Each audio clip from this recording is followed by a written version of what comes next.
सध्या सामाजिक कार्यकर्त्या संगीता तिवारी आपल्याशी जोडल्या गेलेल्या आहेत। संगीताजी, आपण बघतोय की रुपाली चाकणकर यांनी आता राष्ट्रवादीच्या महिला प्रदेशाध्यक्ष पदाचा सुद्धा आता राजीनामा दिलेला आहे। घेतला असेल, द्यायचा असतं तर त्यांनी केव्हा एक लक्षात घ्या, त्यांनी हा राजीनामा एवढ्या उशिरा द्यायलाच नको होता। त्यांनी ताबडतोब, जसं पक्षाची बदनामी किती होते काय होते स्वतःची जबाबदारी घेऊन त्यांनी दोन्ही राजीनामे द्यायला पाहिजे होते एकाच वेळी। एवढा अंत बघायला नको पाहिजे होता। कारण का आज मी स्वतः रुपाली ताई, अंधारे ताई आम्ही याला आलो, नाशिकला आलो आणि जे म्हणजे पूर्ण खरात आयोग केलं होतं त्यांनी। महिला आयोग नाहीये, खरात आयोग केलेलं होतं। म्हणजे खरंच बुद्धी दिली देवानी, नशीब आज सगळ्या महिलांना एक सुश्वास सोडत असतील की बाबा आम्ही सुटलो म्हणून। पण या सगळ्या संदर्भात जेव्हा व्हिडिओ समोर आलेले होते, फोटो समोर आले होते, तेव्हा त्यांची चौकशी झाली पाहिजे, चाकणकरांची अटकेची सुद्धा मागणी केली गेलेली होती। या सगळ्या मागणी संदर्भातही अजूनही ठामपणा आहे का? आम्ही आता तिघी जणी तेवढ्यासाठीच आलो।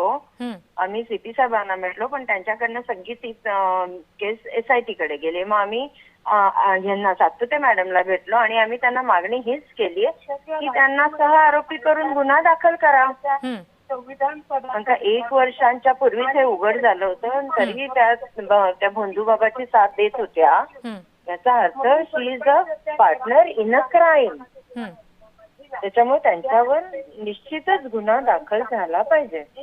बरं, या सगळ्या संदर्भात संगीताजी, गुन्हा दाखल होण्यासाठी आणखी कुठलं पाऊल तुम्ही उचलणार आहात? यापुढे तुमची नेमकी याबाबत काय भूमिका असेल? आता आम्ही त्यांना तेच सांगितलं की त्या प्रत्येक ठिकाणी म्हणजे भोंदूबाबाच्या प्रत्येक कार्यक्रमामध्ये ते आहेत, प्रत्येक पूजेमध्ये त्यांचा फोटो आहे।